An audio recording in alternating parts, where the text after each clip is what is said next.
ಓಂ ಶಾಂತಿ. ಇಂದಿನ ದಿನಾಂಕ 8/5/2024. ಮಧುರ ಮಕ್ಕಳೇ, ವಿಶ್ವದ ಸರ್ವ ಆತ್ಮಗಳು ಬುದ್ಧಿ ಇಲ್ಲದವರು ದುಃಖಿಗಳಾಗಿದ್ದಾರೆ.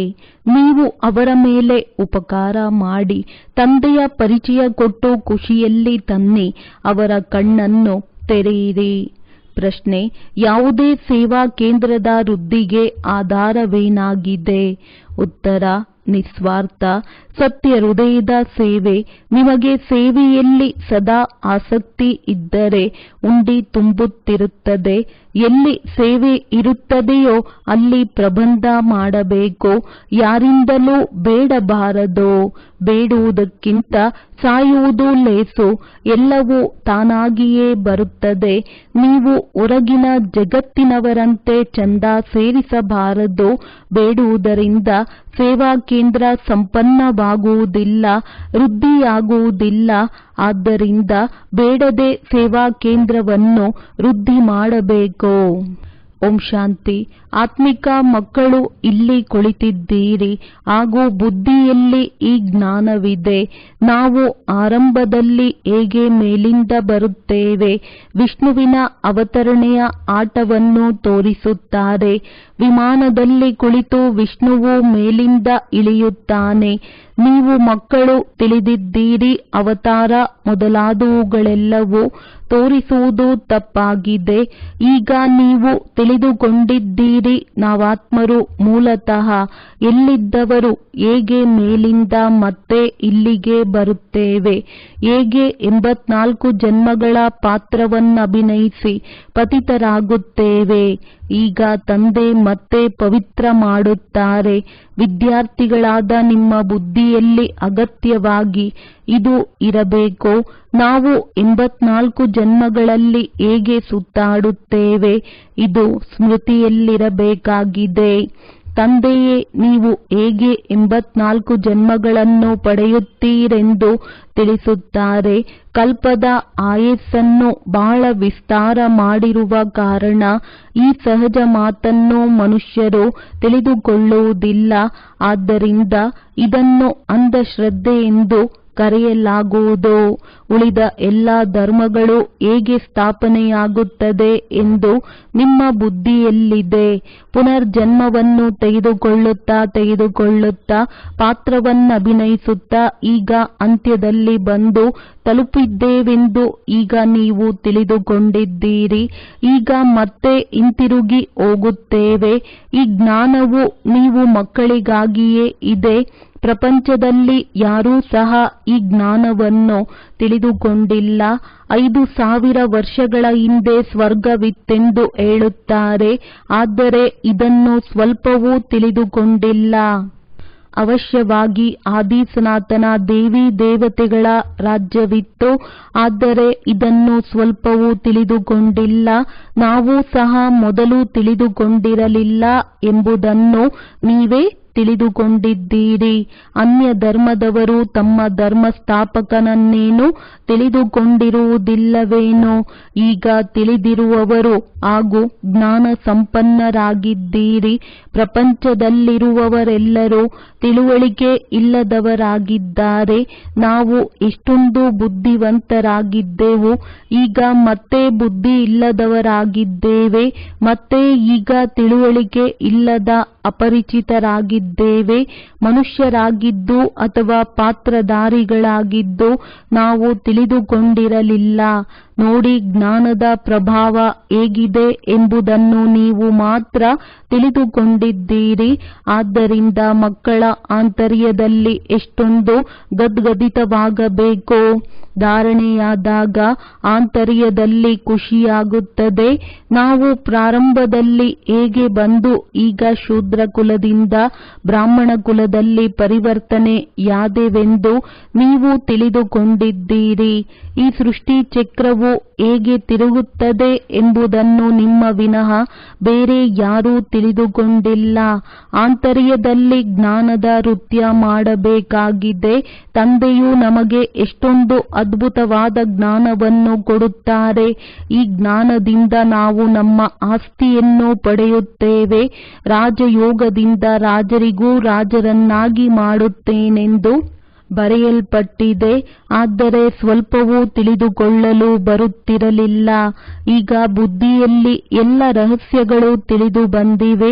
ನಾವು ಶೂದ್ರರಿಂದ ಈಗ ಅಂದರೆ ಬ್ರಾಹ್ಮಣರಾಗುತ್ತೇವೆ. ಈ ಮಂತ್ರವು ಬುದ್ಧಿಯಲ್ಲಿದೆ.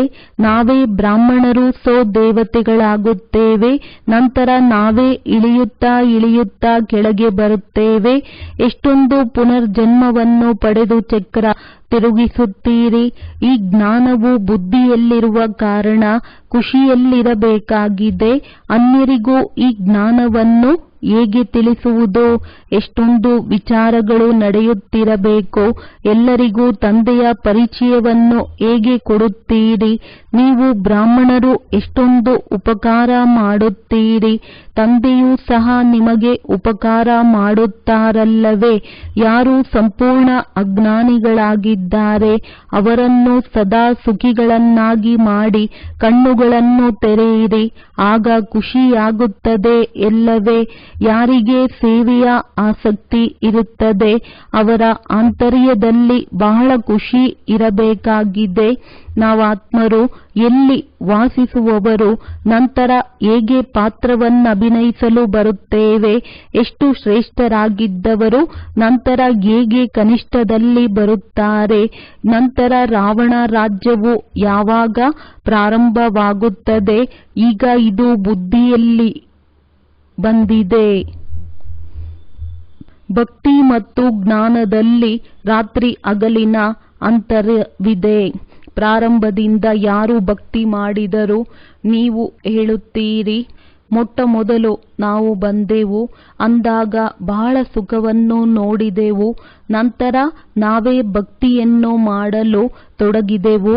ಪೂಜ್ಯ ಮತ್ತು ಪೂಜಾರಿಗಳಾಗುವುದರಲ್ಲಿ ರಾತ್ರಿ ಹಗಲಿನ ಅಂತರವಿದೆ. ನಿಮ್ಮ ಬಳಿ ಈಗ ಎಷ್ಟು ಜ್ಞಾನವಿದೆ? ಖುಷಿ ಇರಬೇಕಾಗಿದೆ ಎಲ್ಲವೇ? ಹೇಗೆ ನಾವು 84 ಜನ್ಮಗಳ ಚಕ್ರವನ್ನು ಸುತ್ತಿದೆವು? 84 ಜನ್ಮವೆಲ್ಲಿ? 84 ಲಕ್ಷ ಜನ್ಮವೆಲ್ಲಿ? ಇಷ್ಟು ಚಿಕ್ಕ ಮಾತು ಸಹ ಯಾರಿಗೂ ಗಮನದಲ್ಲಿ ಬರುವುದಿಲ್ಲ. ಲಕ್ಷಾಂತರ ವರ್ಷಗಳ ಹೋಲಿಕೆಯಲ್ಲಿ ಇದು ಒಂದೆರಡು ದಿನಗಳಿಗೆ ಸಮಾನವಾಗಿದೆ. ಒಳ್ಳೊಳ್ಳೆಯ ಮಕ್ಕಳ ಬುದ್ಧಿಯಲ್ಲಿ ಈ ಚಕ್ರವು ತಿರುಗುತ್ತಿರುತ್ತದೆ. ಆದ್ದರಿಂದ ಸ್ವದರ್ಶನ ಚಕ್ರಧಾರಿ ಎಂದು ಕರೆಯಲಾಗುವುದು. ಸತ್ಯಯುಗದಲ್ಲಿ ಈ ಜ್ಞಾನವಿರುವುದಿಲ್ಲ. ಸ್ವರ್ಗದ ಮಹಿಮೆಯನ್ನು ಎಷ್ಟೊಂದು ವರ್ಣಿಸುತ್ತಾರೆ. ಆಗ ಭಾರತ ಮಾತ್ರವೇ ಇತ್ತು. ಮತ್ತೆ ಏನಿತ್ತು ಅದು ಆಗಿಯೇ ಆಗುತ್ತದೆ. ಪ್ರಪಂಚದಲ್ಲಿದ್ದು ನೋಡಿದರೆ ಏನೂ ತಿಳಿಯುವುದಿಲ್ಲ. ಸಾಕ್ಷಾತ್ಕಾರವೂ ಆಗುತ್ತದೆ. ನಿಮಗೆ ಈ ಹಳೆಯ ಪ್ರಪಂಚವು ಸಮಾಪ್ತಿಯಾಗಿ ನಾವು ನಂಬರ್ ವಾರ್ ಆಗಿ ಹೊಸ ಪ್ರಪಂಚದಲ್ಲಿ ಬರುತ್ತೇವೆಂದು ತಿಳಿದುಕೊಂಡಿದ್ದೀರಿ. ಆತ್ಮರು ಪಾತ್ರವನ್ನಭಿನಯಿಸಲು ಹೇಗೆ ಬರುತ್ತೇವೆ ಎಂದು ತಿಳಿದುಕೊಂಡು ಬಿಟ್ಟಿದ್ದೀರಿ. ನಾಟಕದಲ್ಲಿ ತೋರಿಸಿರುವಂತೆ ಆತ್ಮಗಳೇನು ಮೇಲಿಂದ ಇಳಿದು ಬರುವುದಿಲ್ಲ. ಆತ್ಮನನ್ನು ಈ ಕಣ್ಣುಗಳಿಂದ ನೋಡಲು ಸಾಧ್ಯವಿಲ್ಲ. ಆದರೆ ಆತ್ಮವು ಹೇಗೆ ಬರುತ್ತದೆ? ಇಷ್ಟು ಚಿಕ್ಕ ಶರೀರದಲ್ಲಿ ಪ್ರವೇಶಿಸುತ್ತದೆ. ಇದು ಬಹಳ ಅದ್ಭುತವಾದ ಆಟವಾಗಿದೆ. ಇದು ಈಶ್ವರೀಯ ವಿದ್ಯೆಯಾಗಿದೆ. ಇಲ್ಲಿ ಹಗಲು ರಾತ್ರಿ ವಿಚಾರ ನಡೆಯುತ್ತಿರಬೇಕಾಗಿದೆ. ನಾವು ಒಮ್ಮೆ ನೋಡಿದ ನಂತರ ಹೇಗೆ ವರ್ಣನೆ ಮಾಡುತ್ತೇವೆಯೋ ಹಾಗೆಯೇ ನಾವು ಇದನ್ನು ತಿಳಿದುಕೊಂಡಿದ್ದೇವೆ. ಮೊದಲೆಲ್ಲ ಜಾದೂ ಮಾಡುವವರು ಬಹಳಷ್ಟು ವಸ್ತುಗಳನ್ನು ತೆಗೆದು ತೋರಿಸುತ್ತಿದ್ದರು. ತಂದೆಗೂ ಸಹ ಜಾದೂಗರ್, ಸೌದಾಗರ್, ರತ್ನಾಗರ್ ಎಂದು ಹೇಳುತ್ತಾರಲ್ಲವೇ? ಆತ್ಮನಲ್ಲಿಯೇ ಎಲ್ಲ ಜ್ಞಾನವೂ ನಿಲ್ಲುತ್ತದೆ. ಆತ್ಮವೇ ಜ್ಞಾನ ಸಾಗರನಾಗುತ್ತದೆ. ಪರಮಾತ್ಮನಿಗೂ ಜ್ಞಾನ ಸಾಗರನೆಂದು ಹೇಳುತ್ತಾರೆ. ಆದರೆ ಅವರಲ್ಲಿ ಯಾವ ಜ್ಞಾನವಿದೆ? ಅವರು ಯಾರು? ಅವರು ಹೇಗೆ ಜಾದೂಗರ್ ಆಗಿದ್ದಾರೆ? ಇದು ಮೊದಲು ಯಾರಿಗೂ ಗೊತ್ತಿರಲಿಲ್ಲ, ನಿಮಗೂ ಸಹ ಮುಂಚೆ ತಿಳಿದಿರಲಿಲ್ಲ. ಈಗ ತಂದೆಯು ಬಂದು ದೇವತೆಯನ್ನಾಗಿ ಮಾಡುತ್ತಾರೆ ಅಂದಾಗ ಆಂತರ್ಯದಲ್ಲಿ ಎಷ್ಟೊಂದು ಖುಷಿಯಾಗಬೇಕೋ. ಒಬ್ಬ ತಂದೆಯೇ ಜ್ಞಾನಪೂರ್ಣರಾಗಿದ್ದಾರೆ, ನಮಗೆ ಓದಿಸುತ್ತಲೂ ಇದ್ದಾರೆ. ಇದನ್ನು ನೀವು ಮಕ್ಕಳು ಮಾತ್ರ ತಿಳಿದುಕೊಂಡಿದ್ದೀರಿ. ಇದನ್ನು ಹಗಲು ರಾತ್ರಿ ಆಂತರ್ಯದಲ್ಲಿ ಸ್ಮರಣೆ ಮಾಡಬೇಕಾಗಿದೆ. ಈ ಬೇಹದ್ದಿನ ನಾಟಕವನ್ನು ಒಬ್ಬ ತಂದೆಯೇ ತಿಳಿಸುತ್ತಾರೆ, ಬೇರೆ ಯಾರೂ ಹೇಳಲಾಗುವುದಿಲ್ಲ. ತಂದೆಯು ಅದನ್ನೆಲ್ಲ ನೋಡಿದ್ದಾರೇನೋ, ಆದರೆ ಅವರಲ್ಲಿ ಪೂರ್ಣ ಜ್ಞಾನವಿದೆ. ತಂದೆಯು ತಿಳಿಸುತ್ತಾರೆ, ನಾನು ಸತ್ಯ ತ್ರೇತಾಯುಗದಲ್ಲಿ ಬರುವುದಿಲ್ಲ, ಆದರೆ ಸಂಪೂರ್ಣ ಜ್ಞಾನವನ್ನು ತಿಳಿಸುತ್ತೇನೆ. ಆಶ್ಚರ್ಯವಾಗುತ್ತದೆ ಎಲ್ಲವೇ. ಯಾರು ಎಂದೂ ಪಾತ್ರವೇ ಮಾಡಿರುವುದಿಲ್ಲ, ಅವರು ಹೇಗೆ ತಿಳಿಸುತ್ತಾರೆ? ತಂದೆಯು ತಿಳಿಸುತ್ತಾರೆ, ನಾನು ಏನನ್ನೂ ನೋಡಿಲ್ಲ, ಸತ್ಯ ತ್ರೇತಾಯುಗದಲ್ಲಿಯೂ ಬರುವುದಿಲ್ಲ, ಆದರೆ ನನ್ನಲ್ಲಿ ಎಷ್ಟು ಒಳ್ಳೆಯ ಜ್ಞಾನವಿದೆ. ನಾನು ಒಮ್ಮೆ ಮಾತ್ರ ಬಂದು ನಿಮಗೆ ಹೇಳುತ್ತೇನೆ, ನೀವು ಪಾತ್ರವನ್ನಭಿನಯಿಸಿದ್ದೀರಿ, ಆದರೆ ನೀವು ತಿಳಿದುಕೊಂಡಿಲ್ಲ. ಆದರೆ ಯಾರು ಪಾತ್ರವನ್ನು ಅಭಿನಯಿಸಿಲ್ಲ, ಅವರು ಎಲ್ಲವನ್ನೂ ಹೇಳುವುದು ಆಶ್ಚರ್ಯವಲ್ಲವೇ. ನಾವು ಪಾತ್ರಧಾರಿಗಳಾಗಿದ್ದು ನಾವೇನೂ ತಿಳಿದುಕೊಂಡಿಲ್ಲ. ಆದರೆ ಯಾರು ಪಾತ್ರವನ್ನು ಅಭಿನಯಿಸಿಲ್ಲ, ಅವರು ಎಲ್ಲವನ್ನೂ ಹೇಳುವುದು ಆಶ್ಚರ್ಯವಲ್ಲವೇ. ನಾವು ಪಾತ್ರಧಾರಿಗಳಾಗಿದ್ದು ನಾವೇನೂ ತಿಳಿದುಕೊಂಡಿಲ್ಲ. ತಂದೆಯಲ್ಲಿ ಎಷ್ಟೊಂದು ಜ್ಞಾನವಿದೆ. ತಂದೆಯು ತಿಳಿಸುತ್ತಾರೆ, ನಾನು ಅನುಭವವನ್ನು ತಿಳಿಸಲು ಸತ್ಯ ತ್ರೇತಾಯುಗದಲ್ಲೇನಾದರೂ ಬರುತ್ತೇನೆಯೇ? ನಾಟಕದನುಸಾರ ನೋಡದೆ, ಅನುಭವ ಮಾಡದೆ ಎಲ್ಲ ಜ್ಞಾನವನ್ನು ಕೊಡುತ್ತಾರೆ. ಆದರೆ ಆಶ್ಚರ್ಯವೇನೆಂದರೆ, ನಾನು ಪಾತ್ರವನ್ನಭಿನಯಿಸಲು ಬರುವುದೇ ಇಲ್ಲ, ಆದರೆ ನಿಮಗೆ ಎಲ್ಲ ಪಾತ್ರವನ್ನು ತಿಳಿಸುತ್ತೇನೆ. ಆದ್ದರಿಂದಲೇ ನನ್ನನ್ನು ಜ್ಞಾನಪೂರ್ಣನೆಂದು ಕರೆಯುತ್ತಾರೆ. ಅಂದಾಗ ತಂದೆಯು ತಿಳಿಸುತ್ತಾರೆ, ಈಗ ಮಧುರಾತಿ ಮಧುರ ಮಕ್ಕಳು ಉನ್ನತಿಯನ್ನು ಮಾಡಿಕೊಳ್ಳಬೇಕಾದರೆ ತಮ್ಮನ್ನು ಆತ್ಮನೆಂದು ತಿಳಿಯಿರಿ. ಇದು ಆಟವಾಗಿದೆ. ನೀವು ನಂತರವೂ ಇಂತಹ ಆಟವನ್ನೇ ಆಡುತ್ತೀರಿ. ದೇವಿ ದೇವತೆಗಳಾಗುತ್ತೀರಿ. ನಂತರ ಅಂತ್ಯದಲ್ಲಿ ಚಕ್ರ ಸುತ್ತಿಕೊಂಡು ಮನುಷ್ಯರಾಗುತ್ತೀರಿ. ಆಶ್ಚರ್ಯ ಪಡಬೇಕಲ್ಲವೇ? ತಂದೆಗೆ ಇದೆಲ್ಲ ಜ್ಞಾನವು ಎಲ್ಲಿಂದ ಬಂದಿತು? ಅವರಿಗೆ ಯಾರೂ ಸಹ ಗುರುಗಳಿಲ್ಲ. ನಾಟಕದನುಸಾರವಾಗಿ ಮೊದಲಿನಿಂದಲೇ ಅವರು ಈ ಪಾತ್ರವನ್ನಭಿನಯಿಸುವುದು ನೋಂದಣಿಯಾಗಿದೆ. ಇದನ್ನು ವಿಧಿ ಈಶ್ವರನ ಆಟವೆಂದು ಹೇಳಬಹುದಲ್ಲವೇ? ಪ್ರತಿಯೊಂದು ಮಾತು ಅದ್ಭುತವಾಗಿದೆ. ತಂದೆಯು ಕುಳಿತು ಹೊಸ ಹೊಸ ಮಾತುಗಳನ್ನು ತಿಳಿಸುತ್ತಾರೆ. ಇಂತಹ ತಂದೆಯನ್ನು ಎಷ್ಟೊಂದು ನೆನಪು ಮಾಡಬೇಕು. 84 ಜನ್ಮದ ಚಕ್ರವನ್ನು ನೆನಪು ಮಾಡಬೇಕು. ಈ ಎಲ್ಲ ರಹಸ್ಯವನ್ನು ತಂದೆಯೇ ತಿಳಿಸಿದ್ದಾರೆ. ವಿರಾಟ ರೂಪದ ಚಿತ್ರವು ಎಷ್ಟು ಚೆನ್ನಾಗಿದೆ. ಲಕ್ಷ್ಮೀ ನಾರಾಯಣ ಅಥವಾ ವಿಷ್ಣುವಿನ ಚಿತ್ರವನ್ನು ಮಾಡುತ್ತಾರೆ. ನಾವು ಹೇಗೆ 84 ಜನ್ಮಗಳನ್ನು ತೆಗೆದುಕೊಂಡು ಬಂದೆವೆಂದು ತೋರಿಸುತ್ತಾರೆ. ನಾವೇ ದೇವತಾ, ನಂತರ ಕ್ಷತ್ರಿಯ, ವೈಶ್ಯ, ಶೂದ್ರರು. ಹೀಗೆ ಸ್ಮರಿಸಲು ಕಷ್ಟವೇ? ತಂದೆಯು ಜ್ಞಾನಪೂರ್ಣನಾಗಿದ್ದಾರೆ. ಅವರು ಯಾರಿಂದಲಾದರೂ ಓದಿದ್ದಾರೆಯೇ? ಶಾಸ್ತ್ರ ಮೊದಲಾದವುಗಳನ್ನು ಓದಿಲ್ಲ. ಏನೂ ಓದದೆ, ಗುರುಗಳನ್ನು ಮಾಡಿಕೊಳ್ಳದೆ ಇಷ್ಟೆಲ್ಲ ಜ್ಞಾನವನ್ನು ಕುಳಿತು ಹೇಳುವುದು ಎಂದೂ ನೋಡಿಲ್ಲ. ತಂದೆಯು ಎಷ್ಟೊಂದು ಮಧುರವಾಗಿದ್ದಾರೆ. ಭಕ್ತಿ ಮಾರ್ಗದಲ್ಲಿ ಕೆಲವರನ್ನು ಮಧುರರೆಂದು ತಿಳಿಯುತ್ತಾರೆ. ಯಾರಿಗೆ ಯಾರು ಇಷ್ಟವೋ ಅವರನ್ನೇ ಪೂಜಿಸುತ್ತಾರೆ. ತಂದೆಯು ಕುಳಿತು ಎಲ್ಲ ರಹಸ್ಯವನ್ನು ತಿಳಿಸುತ್ತಾರೆ. ಆತ್ಮವೇ ಆನಂದ ಸ್ವರೂಪವಾಗಿದೆ, ಮತ್ತೆ ಆತ್ಮವೇ ದುಃಖ ರೂಪ, ಅಪವಿತ್ರವಾಗಿ ಬಿಡುತ್ತದೆ. ಭಕ್ತಿ ಮಾರ್ಗದಲ್ಲಿ ನೀವು ಏನನ್ನೂ ತಿಳಿದುಕೊಂಡಿರಲಿಲ್ಲ. ನನ್ನ ಮಹಿಮೆ ಎಷ್ಟೊಂದು ಮಾಡುತ್ತಿದ್ದೀರಿ, ಆದರೆ ಏನನ್ನೂ ತಿಳಿದುಕೊಂಡಿರಲಿಲ್ಲ. ಇದು ಸಹ ಎಷ್ಟೊಂದು ವಿಚಿತ್ರವಾದ ಆಟವಾಗಿದೆ. ಈ ಎಲ್ಲ ಆಟವನ್ನು ತಂದೆಯು ತಿಳಿಸಿದ್ದಾರೆ. ಇಷ್ಟೊಂದು ಚಿತ್ರ, ಏಣಿ ಮೊದಲಾದವುಗಳನ್ನು ಎಂದು ನೋಡಿರಲಿಲ್ಲ, ಈಗ ನೋಡುತ್ತಾ ಕೇಳುತ್ತೇವೆಂದಾಗ ಈ ಜ್ಞಾನವು ಯಥಾರ್ಥವಾಗಿದೆ ಎಂದು ಹೇಳುತ್ತಾರೆ. ಆದರೆ ಕಾಮ ಮಹಾ ಶತ್ರುವಾಗಿದೆ, ಇದನ್ನು ಗೆಲ್ಲಬೇಕು. ಇದನ್ನು ಕೇಳಿ ನಿರುತ್ಸಾಹಿಗಳಾಗಿ ಬಿಡುತ್ತಾರೆ.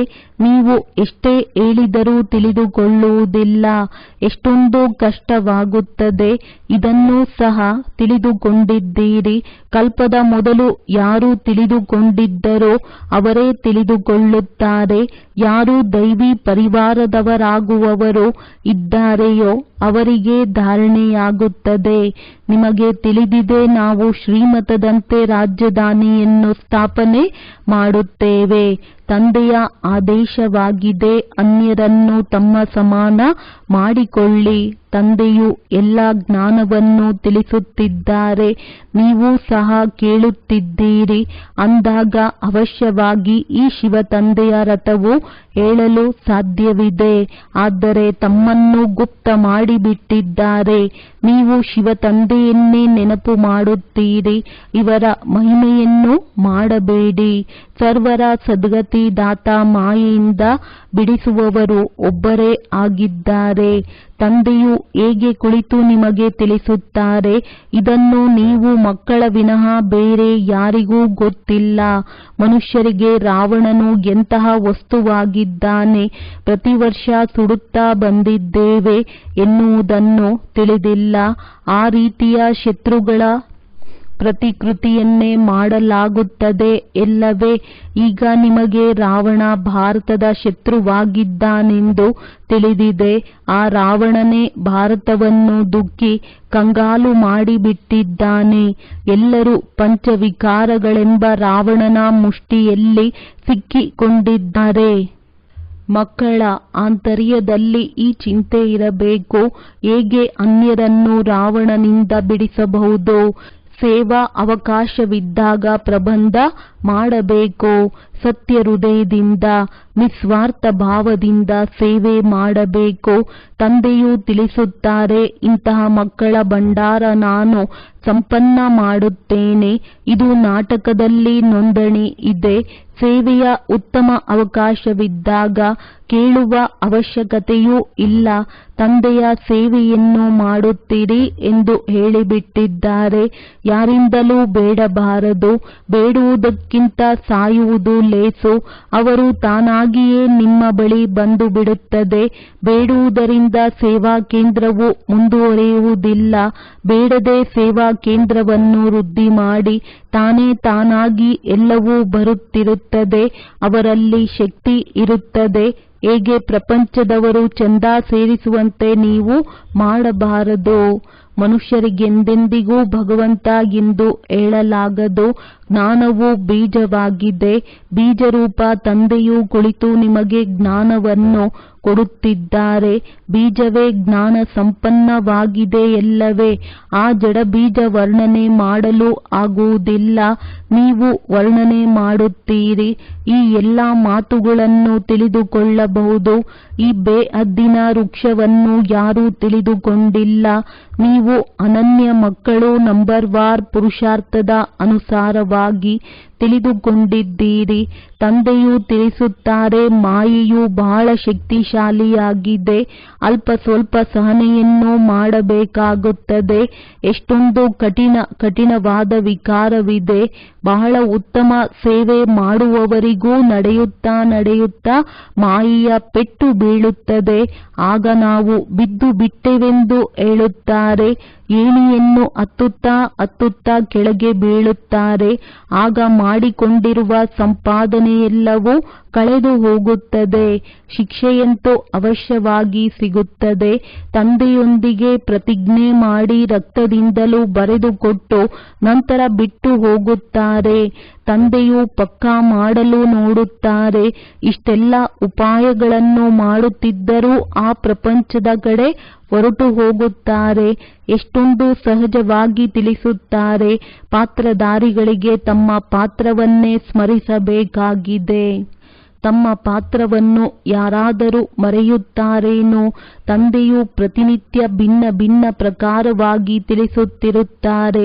ನೀವು ಸಹ ಬಹಳ ಜನರಿಗೆ ತಿಳಿಸುತ್ತೀರಿ. ಆದರೂ ನಾವು ತಂದೆಯ ಸನ್ಮುಖದಲ್ಲಿ ಹೋಗಬೇಕೆಂದು ಹೇಳುತ್ತಾರೆ. ತಂದೆಗೂ ಆಶ್ಚರ್ಯವಾಗುತ್ತದೆ. ತಂದೆಯು ಪ್ರತಿನಿತ್ಯ ಮುರುಳಿಯನ್ನು ನುಡಿಸುತ್ತಾರೆ. ಅವರು ನಿರಾಕಾರನಾಗಿದ್ದಾರೆ. ಅವರಿಗೆ ನಾಮ ರೂಪ ದೇಶ ಕಾಲವು ಇಲ್ಲದ ಪಕ್ಷದಲ್ಲಿ ಜ್ಞಾನವನ್ನು ಹೇಗೆ ತಿಳಿಸುತ್ತಾರೆ? ಆಶ್ಚರ್ಯಪಡುತ್ತಾರೆ. ಮತ್ತೆ ಪಕ್ಕ ಆಗಿ ಬರುತ್ತಾರೆ. ಮನಸ್ಸಾಗುತ್ತದೆ, ಇಂತಹ ತಂದೆಯು ಆಸ್ತಿ ಕೊಡಲು ಬಂದಿದ್ದಾರೆ, ಅವರೊಂದಿಗೆ ಮಿಲನ ಮಾಡೋಣವೆಂದು ಬರುತ್ತಾರೆ. ಈ ಪರಿಚಯದೊಂದಿಗೆ ಬಂದು ಮಿಲನ ಮಾಡಿದರೆ ತಂದೆಯಿಂದ ಜ್ಞಾನ ರತ್ನಗಳ ಧಾರಣೆಯಾಗಲು ಸಾಧ್ಯವಾಗುತ್ತದೆ. ಶ್ರೀಮತವನ್ನು ಪಾಲಿಸಬಹುದಾಗಿದೆ. ಒಳ್ಳೆಯದು. ಮಧುರಾತಿ ಮಧುರ ಅಗಲಿ ಹೋಗಿ ಮರಳಿ ಸಿಕ್ಕಿರುವ ಮಕ್ಕಳ ಪ್ರತಿ ಮಾತ್ಪಿತಾ ಬಾಪ್ದಾದಾರವರ ನೆನಪು, ಪ್ರೀತಿ ಹಾಗೂ ಸುಪ್ರಭಾತ. ಆತ್ಮಿಕ ಮಕ್ಕಳಿಗೆ ಆತ್ಮಿಕ ತಂದೆಯ ನಮಸ್ತೆ. ಧಾರಣೆಗಾಗಿ ಮುಖ್ಯ ಸಾರ: ಜ್ಞಾನವನ್ನು ಜೀವನದಲ್ಲಿ ಧಾರಣೆ ಮಾಡಿ ಖುಷಿಯಲ್ಲಿ ಗದ್ಗದಿತವಾಗಬೇಕು. ಅದ್ಭುತವಾದ ಜ್ಞಾನ ಹಾಗೂ ಜ್ಞಾನದಾತನನ್ನು ಸ್ಮರಿಸುತ್ತಾ ಜ್ಞಾನದ ನೃತ್ಯ ಮಾಡಬೇಕು. ತಮ್ಮ ಪಾತ್ರವನ್ನಷ್ಟೇ ಸ್ಮರಣೆ ಮಾಡಬೇಕು. ಅನ್ಯರ ಪಾತ್ರವನ್ನು ನೋಡಬಾರದು. ಮಾಯೆಯು ಬಹಳ ಶಕ್ತಿಶಾಲಿಯಾಗಿದೆ. ಆದ್ದರಿಂದ ಬಹಳ ಎಚ್ಚರಿಕೆಯಿಂದ ಇರಬೇಕು. ತಮ್ಮ ಉನ್ನತಿಯಲ್ಲಿ ತೊಡಗಿರಬೇಕು. ಸೇವೆಯಲ್ಲಿ ಆಸಕ್ತಿಯನ್ನಿಟ್ಟುಕೊಳ್ಳಿ. ವರದಾನ: ಒಳ್ಳೆಯದರ ಮೇಲೆ ಪ್ರಭಾವಿತರಾಗುವ ಬದಲು ಅದನ್ನು ಸ್ವಯಂನಲ್ಲಿ ಧಾರಣೆ ಮಾಡುವಂತಹ ಪರಮಾತ್ಮ ಸ್ನೇಹಿ ಭವ. ಒಂದು ವೇಳೆ ಪರಮಾತ್ಮನ ಸ್ನೇಹಿಗಳಾಗಬೇಕಾದರೆ ದೇಹಾಭಿಮಾನದ ಅಡೆತಡೆಗಳನ್ನು ಚೆಕ್ ಮಾಡಿ. ಎಷ್ಟೋ ಮಕ್ಕಳು ಹೇಳುತ್ತಾರೆ, ಇವರು ಬಹಳ ಒಳ್ಳೆಯವರು, ಆದ್ದರಿಂದ ಸ್ವಲ್ಪ ದಯೆ ಬರುವುದು. ಕೆಲವರದ್ದು ಕೆಲವರ ಶರೀರದ ಮೇಲೆ ಸೆಳೆತವಿರುತ್ತೆ. ಕೆಲವರಿಗೆ ಕೆಲವರ ಗುಣಗಳ ಅಥವಾ ವಿಶೇಷತೆಗಳೊಂದಿಗೆ ಸೆಳೆತ. ಆದರೆ ಆ ವಿಶೇಷತೆ ಅಥವಾ ಗುಣ ಕೊಟ್ಟವರು ಯಾರು? ಕೆಲವರು ಒಳ್ಳೆಯವರಾಗಿದ್ದರೆ ಅವರ ಒಳ್ಳೆಯತನವನ್ನು ಬಲೆ ಧಾರಣೆ ಮಾಡಿ. ಆದರೆ ಅವರ ಒಳ್ಳೆಯದರ ಮೇಲೆ ಪ್ರಭಾವಿತರಾಗಬೇಡಿ. ನ್ಯಾರೆ ಮತ್ತು ತಂದೆಗೆ ಪ್ಯಾರೆ ಆಗಿ. ಈ ರೀತಿ ಪ್ಯಾರೆ ಅರ್ಥಾತ್ ಪರಮಾತ್ಮ ಸ್ನೇಹಿ ಮಕ್ಕಳು ಸದಾ ಸುರಕ್ಷಿತರಾಗಿರುತ್ತಾರೆ. ಸ್ಲೋಗನ್: ಸೈಲೆನ್ಸ್ನ ಶಕ್ತಿ ಇಮರ್ಜ್ ಮಾಡಿಕೊಳ್ಳಿ, ಆಗ ಸೇವೆಯ ವೇಗ ತೀವ್ರವಾಗಿ ಬಿಡುವುದು. ಒಳ್ಳೆಯದು. ಓಂ ಶಾಂತಿ.